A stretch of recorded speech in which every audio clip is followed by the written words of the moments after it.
की तरह। प्रद्युम्न जी बोले कि आप तो हमारी माता थी, माता की तरह व्यवहार था। अब अचानक रति ने कहा कि स्वामी मैं सदा से आपकी पत्नी ही हूं, आप मेरी पत्नी हो, पर मेरा तो विवाह हुआ नहीं। तब उस स्त्री ने याद दिलाया कि आप पिछले जन्म में कामदेव थे, शिव की तीसरी आंख खुली तो आप जलकर भस्म हो गए थे।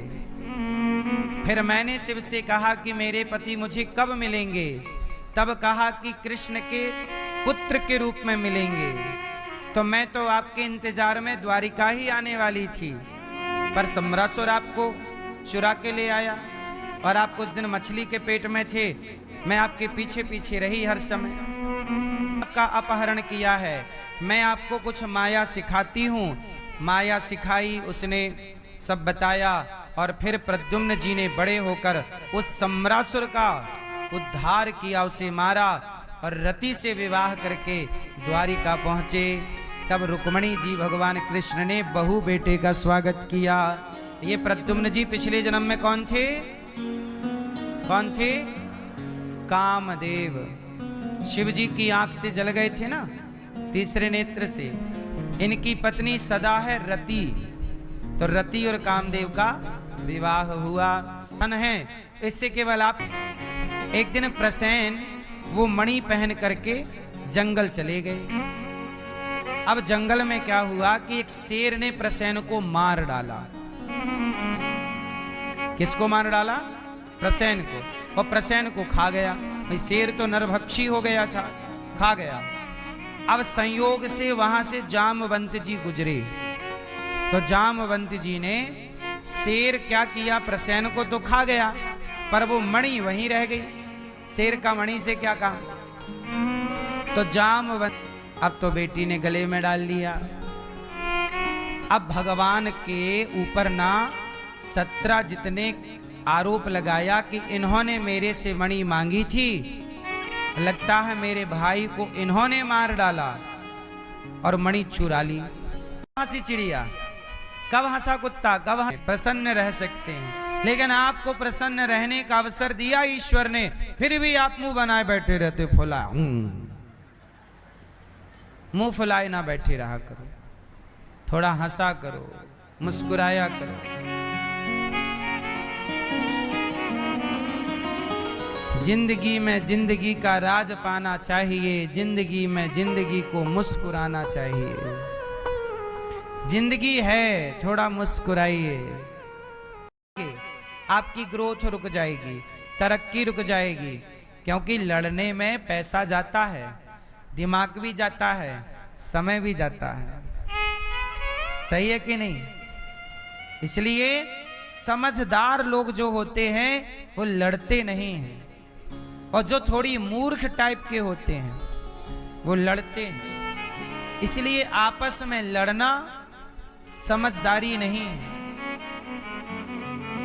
आपस में लड़ना बड़ा नुकसान है। महाभारत में एक कथा है,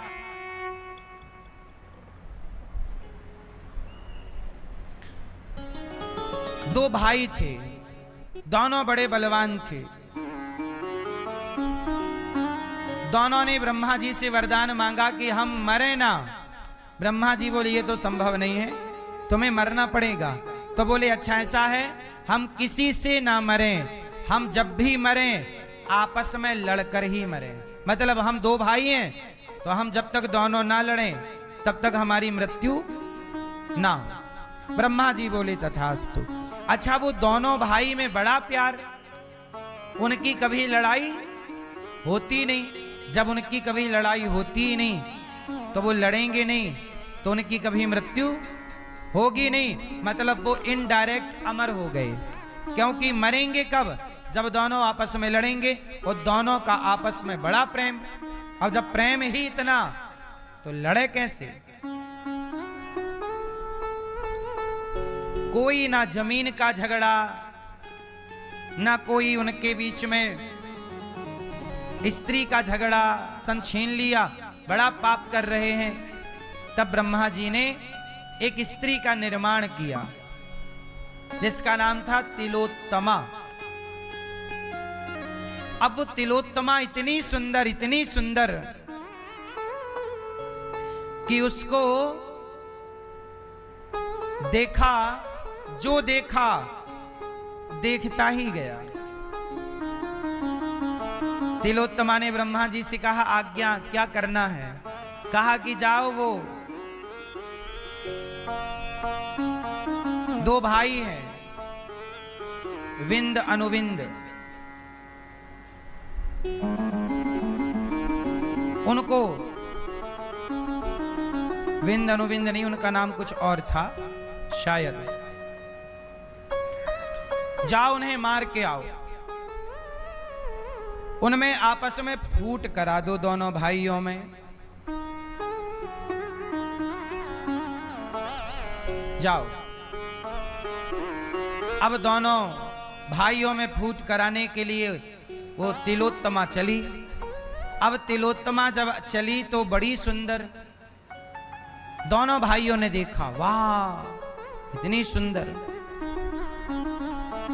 बड़े भाई ने कहा, तेरी भाभी है, अच्छे से देख तेरी। तो छोटे ने कहा, नहीं बहू है आपकी, थोड़ा आप अंदर चले जाओ, बहू कैसे ना देखो। अब दोनों में हो गई लड़ाई, नहीं ये तो मेरी पत्नी बनेगी, ये तो मेरी बनेगी। तो दोनों भाइयों ने उस कन्या से कहा कि तुम ही बताओ तुम किसकी पत्नी हो। बोले आप दोनों ही सुंदर हो, आप डिसाइड कर लो कि आप में से कौन मेरा वर्ण करेगा। दोनों में लड़ाई हुई और शाप था, उनको वरदान था कि आपस में लड़ोगे तो वो मर गए। अब बताइए, आपस में लड़के मर गए, इसका मतलब ये हुआ किसी को मिटाना है, किसी को बिगाड़ना है, तो क्या करिए, उसे आपस में लड़ा दीजिए, वो सदा के लिए नष्ट